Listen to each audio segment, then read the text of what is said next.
Hello, wrestling fans, and welcome to Step Through the Ropes, Volume 32.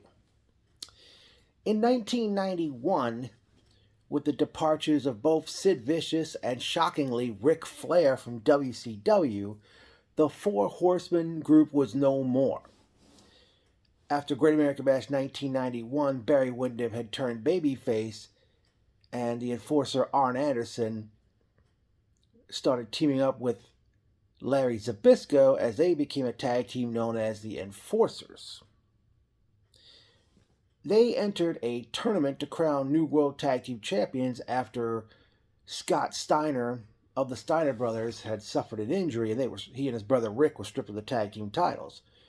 Arn and Larry, the Enforcers, entered the tournament, defeating the Young Pistols, the Patriots, and in the final round defeating Rick Steiner and Bill Kazmaier to become the new tag team champions.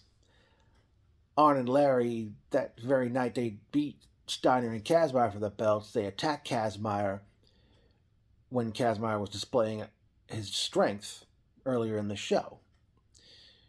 They attacked Barry Windham when he arrived for Halloween Havoc 91, along with Dustin Rhodes, when Larry Zybyszko slammed the car door on Windham's right hand.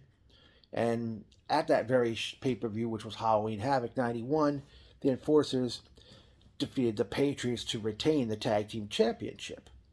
They also had a very short-lived, seemingly short-lived program with the Fabulous Freebirds, where the Freebirds would tell them, Michael Hayes would say that there were two things they need to force.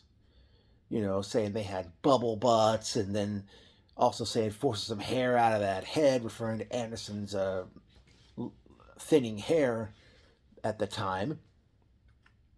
And then the Freebirds actually wrestled the Enforcers on one of the WCW broadcasts under masks, calling themselves the Screaming Eagles, billing themselves from England, but it was really the Freebirds because they came out with the Fabulous Freebirds music.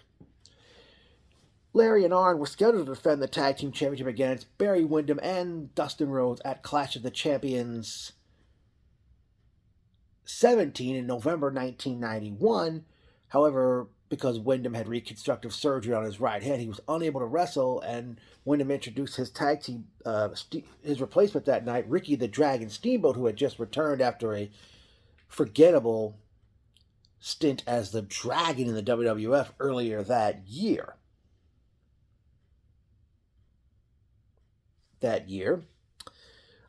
Steamboat and Dustin Rhodes would defeat Arn and Larry to win the Tag Team Championship.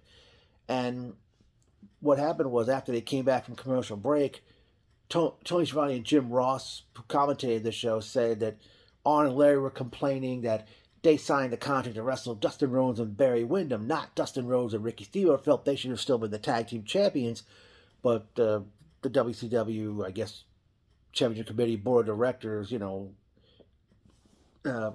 their claim and saying, that the Rhodes and Steamboat were the champions.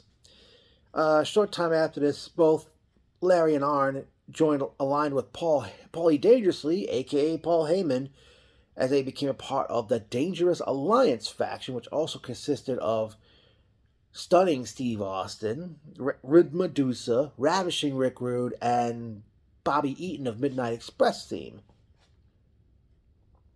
And Anderson started teaming up with Eaton, and they ended up getting a run as tag team champions in 1992. Anderson and Zybyszko's final time as a tag team at New Japan Pro Wrestling's January 4th, 1992 show at the Tokyo Dome, where they scored a victory over Shiro Koshinaka and Michiyoshi Ohara.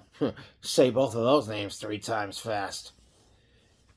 Well, Larry stated in an interview that he and Arn really clicked, and Larry felt that they could have had a longer run as a tag team. Now, me, at the time, I was only 14 going on 15 years old, and seeing them team up, at that time I thought it was okay, but it was not like Arn Anderson and Tully Blanchard, who had great success in both WWF. Well, actually, not only great success, but Tully and Arn made history as they were the first tag team to be NWA and WWF Tag Team Champions in the late 1980s. But folks, let me tell you, what do you guys think? Do you think Arn and Larry as the Enforcers should have had a longer run? Maybe a longer run as Tag Team Champions? Let me know what you all think, folks, and I'll be back with another edition of Step to the Ropes.